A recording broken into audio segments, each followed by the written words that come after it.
Are you ready to become a change maker? Our 48-week postgraduate program in public policy or the PGP may be just the thing for you. This hybrid program is designed to give you both the theoretical foundation and hands-on experience needed to excel in policy making. With a mix of expert-led webinars, in-person workshops, and policy simulation exercises, you'll gain real-world skills along with personalized mentorship. Through our policy programs, we connect good people to good ideas and good networks. Apply now at the link in the description to make an impact.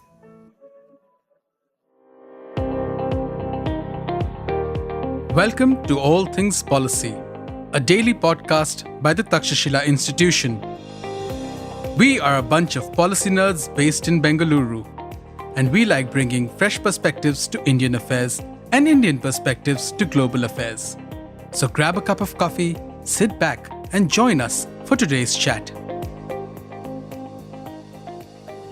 Hi everyone, welcome to this episode of All Things Policy. I'm Anisree Suresh, a research associate at the Takshashila Institution, and I'm your host for today's episode. Today, we have with us Anupam Manur, Takshashila's in-house economist, and Shikha, a student of our postgraduate program in public policy. And we are going to explore India's strategic options in the face of threats from the current US administration. So, a bit of context for today's discussion. The current Trump administration has kickstarted this term with America First trade policy, which stated that addressing the unfair and unbalanced trade with its partnering countries is to the interest of America. So since then, we have seen a lot of tariff. President Trump has threatened and imposed a variety of new tariffs for his second term in office, from universal baseline tariff to country-specific tariff. And the administration also announced that it would raise its import taxes to match the tariff imposed on American goods by its trading partners from April 2nd onwards, which also means that India will be affected by it. So before we analyze India's strategic options, can we look into how India-US relations kind of evolved during Trump's first administration? Shikha, do you have any points on that? Yeah, I think during first administration, Trump and Modi, on the face of it, in media has always been very close, always praising each other, always supporting each other, always visiting each other. But Trump 1.0 for India has not been a smooth ride. Trump did impose 25% tariff on steel, 10% on aluminium. It did impact India's export to US to a certain extent. India had a more retaliatory approach towards Trump's tariff in 1.0. We did announce retaliatory tariffs to around 29 items and left a room for negotiation. I think the negotiation went on for 1 year, but India ended up still imposing the tariff.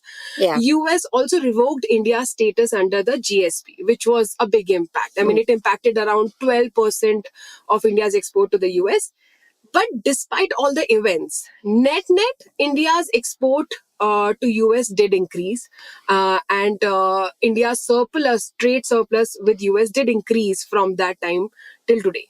So even though those skirmishes happened between the two countries, net, India was able to sail through, and our overall trade surplus did increase, and our trade with US did increase. Couple of points there. Yeah. One, I think it might be useful to think about the US tariffs on India itself as a retaliatory measure, because many of the tariffs were initially put by India on American goods. Yeah. And it's not just about trade. So sometimes we have to take a slightly much more zoomed out version of it, which is to say that India did things with Amazon and Walmart, where we introduced an FDI policy saying that, essentially e-commerce ventures that have come through the FDI cannot have an inventory model, but, homegrown companies can. So that itself is discriminatory. We had various forms of restrictions on dairy products coming from the US. Yeah. We had, we put price caps on medical devices in India. Whole bunch of these things that we did, that India did on its own, I think terribly put people off in the US, and this includes, of course, the lobbying group, etc. So, one, just the removal of India from the generalized system of preferences, which gives us preferential access to US markets at a lower rate of tariffs than the rest of the world, itself was revoked because of the things that India did. Right? So, I think it's important to put all of this in context, which is to say that India has been shooting itself in the foot from quite some time. And it was only expected that the US would retaliate at some point of time. And they did in Trump 1.0. And thereafter, the tariffs were increased. Now, Shikha, when you say India sailed through, yes, I think overall trade numbers did increase. But again, the counterfactual is what could it have been without these things? What would it have been under the generalized system of preferences, which I think would have been much higher. So, because we have an extremely ambitious target with the US to make India-US trade at 500 billion odd, and I think we would have been much further along the way if not for these self goals that both India and US have done.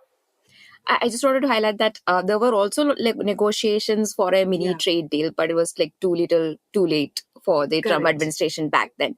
However, in the second time, what you can say is that there's a more aggressive stance for and the tariff is something that been legitimately used by the Trump administration since the day one to nudge as well as coerce its frenemies as well as its partners and allies to to get to that certain goal of trade. So, how do you think it will affect the current trade, the tariffs and everything, and the second administration policies affect India-US trade relationship, especially like Indian export prospects with US and more importantly, the global economic order itself? I think Trump 2.0, it's been very clear from the day one that he's very serious about using tariff as a leverage against every other country. I mean, on the day he was sworn in, he announced America First policy. And the way he has been announcing tariffs for Mexico, Canada, China, I think it is very clear that he is there to shake the world order. He is there to change relationships, and we can see things moving around for next couple of years. So, in the new scheme of things, it becomes very important to see what India's response is going to be. One good thing, and I think one most beneficial thing that has happened for India in this new context is that India is in a very good sweet spot. It has emerged as a preferable, as a reliable partner that all other countries are now looking towards. So we'll see much more interest and engagement coming in from different countries towards India. And if we play our cards right, I think we can utilize the changing world order and the current things to our own advantage. I think one thing I'll also mention here is that in last 2 months, all other countries have responded in a certain way. Canada has been more aggressive. China has been aggressive. Mexico has been trying to negotiate with a cool head. Mexico president has been calling Trump, and I think she is trying to develop a relationship there and trying to see if she can, ensure that the Mexico scrapes through it. Brazil and South Korea has also decided to just wait and respond. India hasn't responded yet. I mean, Modi has went and visited Trump. Our Minister of Commerce, Piyush Goyal, has went and visited US. And I think there's a very, very active conversations happening. One thing I believe we have to be proactive here. We cannot, I think India, because of the position it is in right now, I think if we have a very good advantage to have some kind of favorable terms with US and simultaneously other countries. So yeah, that's I like your sense of optimism. When you say that India is a reliable partner that the rest of the world is looking up to, I'm like, which India are you talking about? Relatively. I'm not sure we live in the same country, but India's trade policy has been bizarre, to say the least. I'm obviously a lot more critical than Shikha is, but our trade policy has been bizarre from quite some time. We've, again, zoomed out look, 91 liberalization, tariffs came down, of course it did. But then, firstly, even at its lowest point, the weighted average tariff rate of India is much higher than the rest of the world, or at least most of our trading partners. I think it was around 13% or so. 30 to 17%. 13 to 17%, give or take, it goes up and down. But that's clearly higher than what it is. I mean, I've been advocating for an weighted average tariff, this thing of less than 5%, right? So we're clearly much higher than what it should be. And then you come to the specifics, and you see that certain aspects of it is a lot higher than it should be. So I think sectors such as anything to do with agriculture is extremely high, sometimes about 100% or so. But if you take again a weighted average tariff rate across the board, food and beverages would be at about 40%. And that is incredibly high. That's it's not justifiable under any means possible. Again, automobiles, on a fully ready-made automobile, the thing it's close to 100%. Average is 25. Average is about again 25%. So it's much higher again than what it should be, right? So I can't believe I'm saying this, and I never thought I would say this, but when Trump says India is tariff king, I think there is an element of truth. Right? I never thought I'd say that there's an element of truth to whatever Trump says, but there is, right? So we have to be, I think, cognizant of that there is clearly high tariffs that India is imposing on the world. And the reason I'm saying all of this is not to denigrate India's policies or say Trump is right, anything of that sort. It's about ultimately India's own national interest. And I think it is completely in India's national interest to have a lower tariff policy, right? And to have much greater free flow of goods and services, to have greater trade. All of those things are in India's interest, which means having a high tariff rate clearly does not work for us, right? And so it has been high. And it's important to note that it's also that we've done U-turns. So post, I think, about 2016 or so, tariffs across the board started going up. This is in tune with all of the other narrative about Atmanirbharta. So, again, we look at the US now with a little bit of shock to say, how can US say America first? Or what do they mean by make in US? But, we've been saying the same thing. We've had a Make in India program. We've had Atmanirbharta. We've said self-reliance. We've started using slogans from the 1960s and brought that back in fashion. So I'm highly critical of this. And it's only a matter of time when others catch up and say, hey, you're not playing fair. So I'm going to impose the same thing on you that you're doing to everybody else, right? So I think for the US, I mean, I know what they're doing with the rest of the world, but between just US and India, it seems like, again, we are the first aggressors. We've done this kind of high tariff policy from a long time, and we're just shocked that the US is retaliating and doing this, right? So I think, again, this context matters because I'm saying that there exists here an opportunity, right, to dial back. And I think we'll get back to that later. On the different countries kind of responding, I think Australia has taken the most interesting approach where they've clearly said, you can do whatever you want. We're not going to retaliate. For us, having low tariffs is important. So I think that is amazing, right? If at all we have to look for a role model in all of this, I think we should look at Australia. I just want to highlight along with the tariff, India has also been really great at imposing non-tariff barriers to all its imports.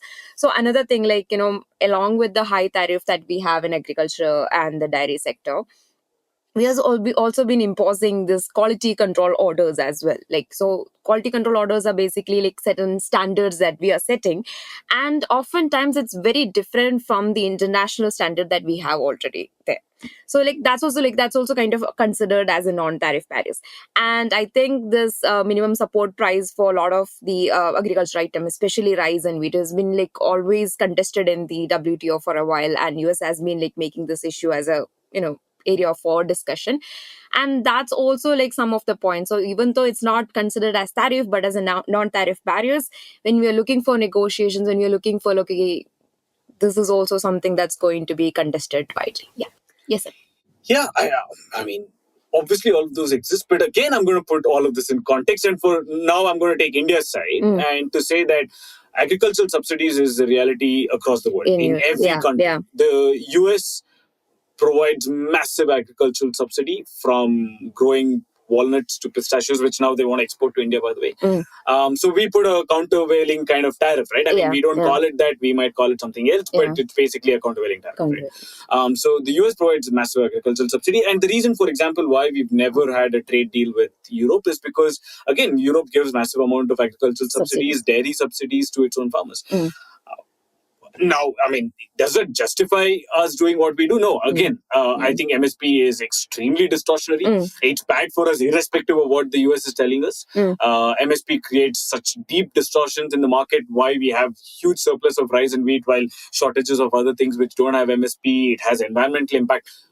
This podcast is not about MSP, but it has huge distortion. So, does it make sense to phase out MSP? Absolutely yes. Not because of the trade aspect, but because I think it's good on its own. Similarly for dairy as well, I think our dairy production schemes are all over the place. There's while we say it's a cooperative model which works, which is great, we also have these subsidies coming in there where there's protectionism within the dairy industry and there's protectionism within states within India, right? Maharashtra milk should not come to Karnataka. All of that nonsense happens. So I think it's all, again, deeply distorted markets which don't work in our favor. So if we, again, want to look at this as an opportunity to free up the markets, both internally and externally, I think that would not be such a bad thing. So getting on to the negotiating parts of it, India does have a lot of these distortions through subsidies for agriculture and other things. But again, I think that is something that we can withdraw for our own sake.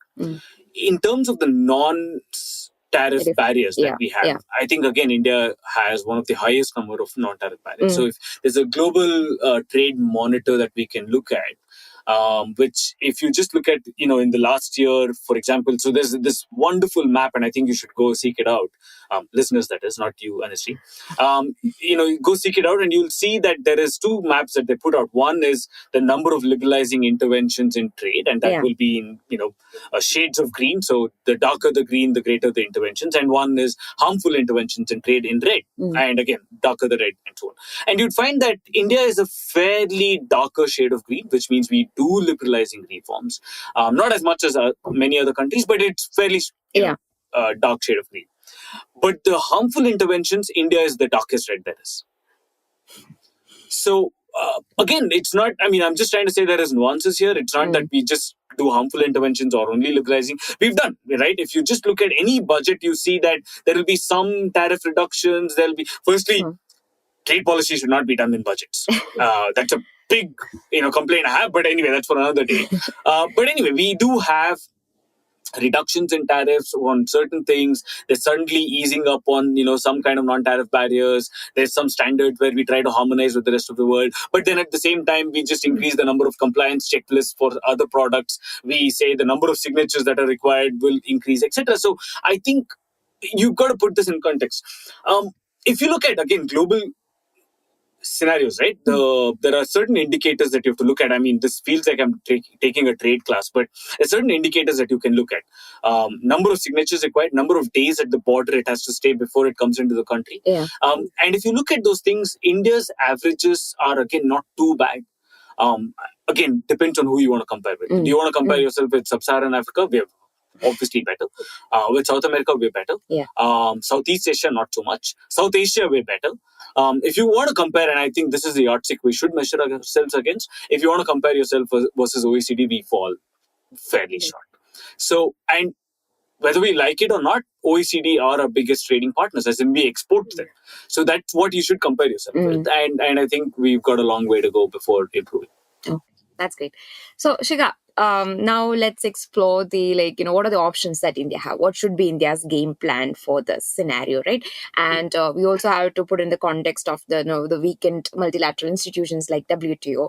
And, at the same time, as we discussed, liberalizing and opening up a lot of sectors in India is also beneficial for India. Considering that, what is the best option for India? And what are the other options that we can also consider, Can you take us through that? Yeah, I think one thing that's definitely gone out of the window is WTO. US is the one who helped set up these rules and helped set up a very vibrant multilateral global trade. But it's very clear that now US wants to move away from that and move more towards bilateral trade agreements. Apart from that, there are some realities. US is moving closer to Russia. US is preparing for a technological Cold War with China. And I think the US's relationship with Canada and Mexico will continue to be strenuous and will have its ups and downs. EU I mean, we'll have to wait and watch how EU really deals with it. I mean, they have started with retaliation, but they are continuing to say that this is not in favor for anyone involved. So let's talk. Let's talk. So in this game, India's position does become strategic. So we have, I mean, when we look at it, we have four options. One is we concede. We say, okay, we agree to all your demands and we'll do whatever US is saying. Second is we retaliate. Just like Canada, we also come up with reciprocal tariffs on all key product lines, which has been sort of our game plan in Trump 1.0, but I'm not sure how much it worked for us. Third is we do nothing. We say, okay, we are not taking any action. We will not respond. We'll wait for a few months and see how things play out and then come up with it. But given if we decide not to do anything, we also have to prepare to absorb the impact of reciprocal tariff. The fourth is we have a gradual phase-based response, stating there is an April 2 deadline. We appease Trump by introducing certain tariff relief on products like automobiles, electronics, chemicals. I think this will anyways do good to India. But we also simultaneously make our intention for the free trade agreement discussion with US. And during that discussion, during our FTA discussion, is when we bring up the sensitive sectors like agriculture, where we also try to see what's US's intention. I mean, if they are going to continue with subsidy and their protection, we also have to. And I think we try to bring them on a parallel ground with us during our FTA discussion. So these are the four responses. I think it's also sort of like I think the game theory model comes into play here. I mean, in the ideal world, if everybody unites and everybody retaliates, like, Mexico, Canada, EU, Australia, and India, and say that, okay, we will not, go ahead with, I mean, we will retaliate against Trump tariff threats and we will not concede, we can achieve a Nash equilibrium. But in the current state of things and the kind of lack of trust that's been happening in the global scenario, it looks highly unlikely. But in the scenario where some or all countries concede to Trump's demand, I think having a gradual phase-based response might help us. We should, I mean, I believe we should respond for the April 2 deadline. We appease Trump, keep the relationship warm. Not responding will not do us any good. And I think our and I think what Anupam has mentioned, our trade sector do need reform. So it will also do us good to reflect and review all our trade practices.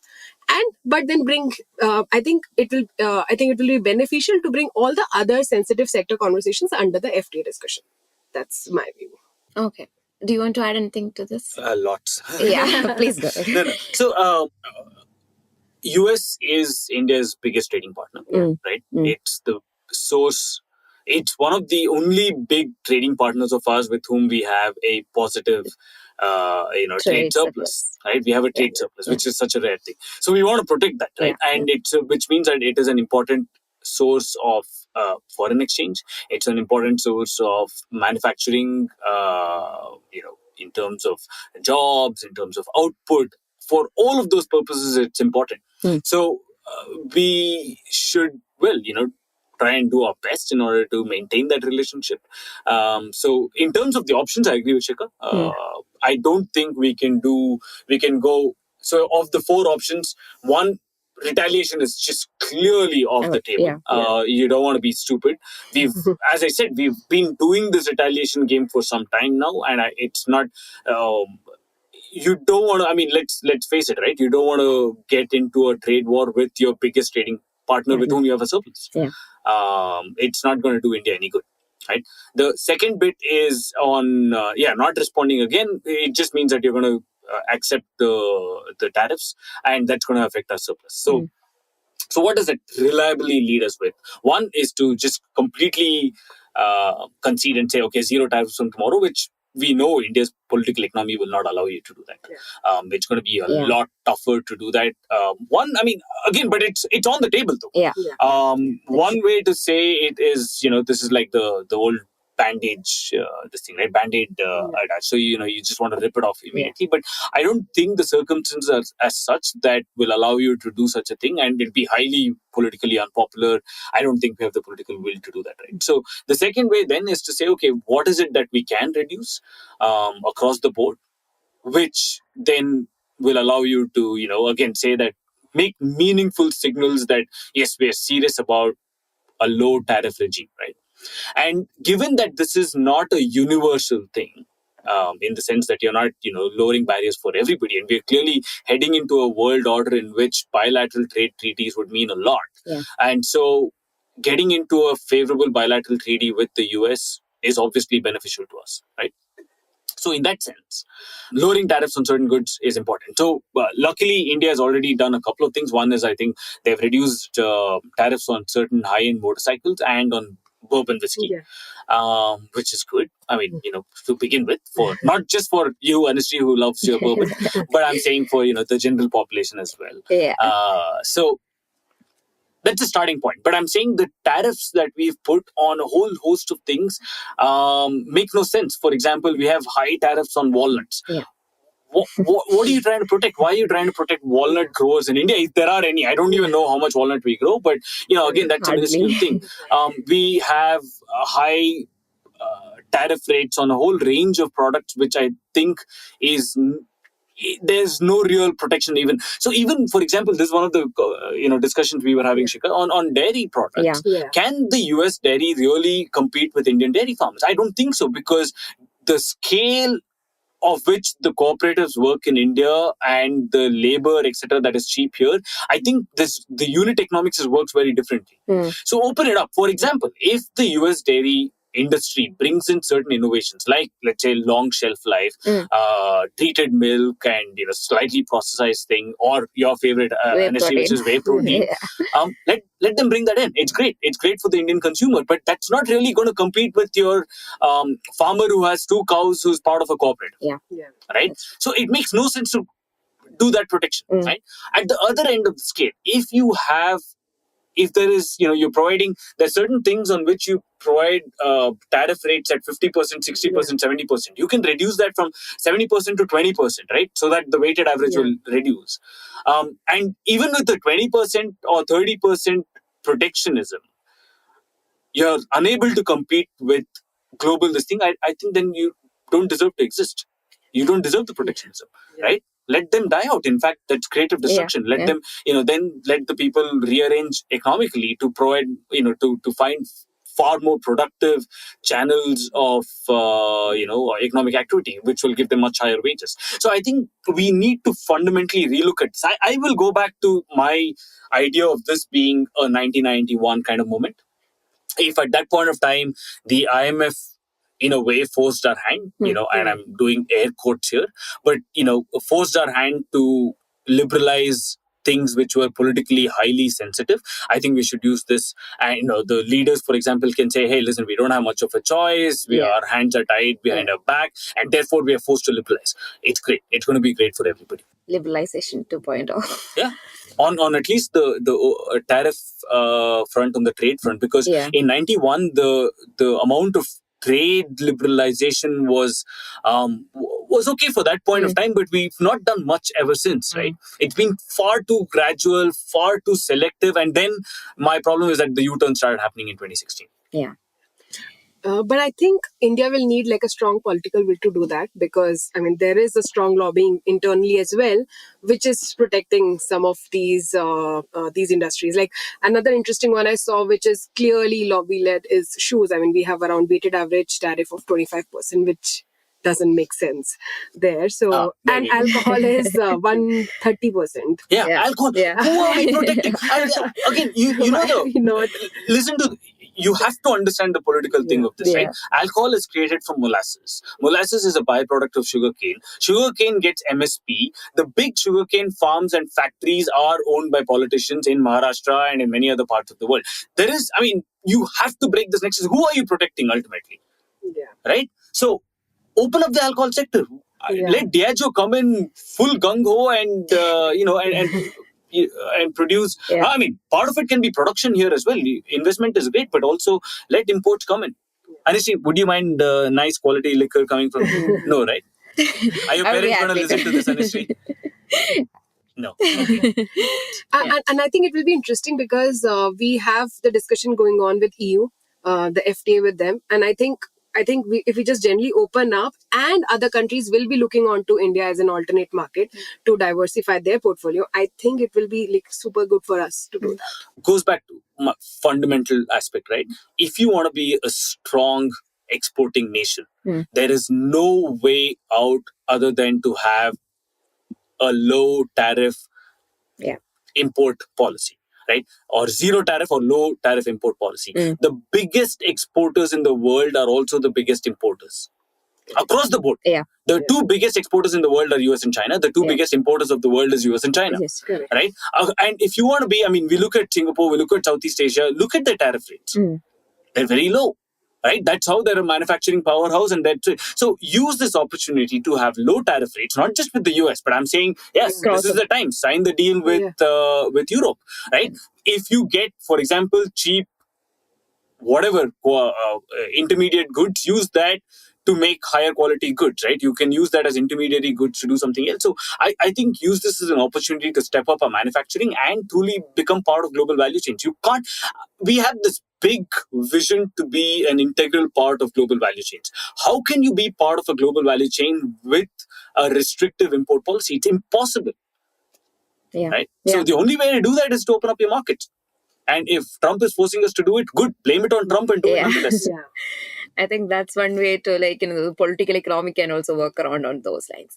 So I think we can rightly conclude that signing this trade deal with the US as well as like lowering all its import duties is not just beneficial for India-US relationship, but for Indian economy as well. So thank you, Shikha. Thank you, Anupam, for joining us for this amazing discussion. Thank you. See you Thank again so much. next time.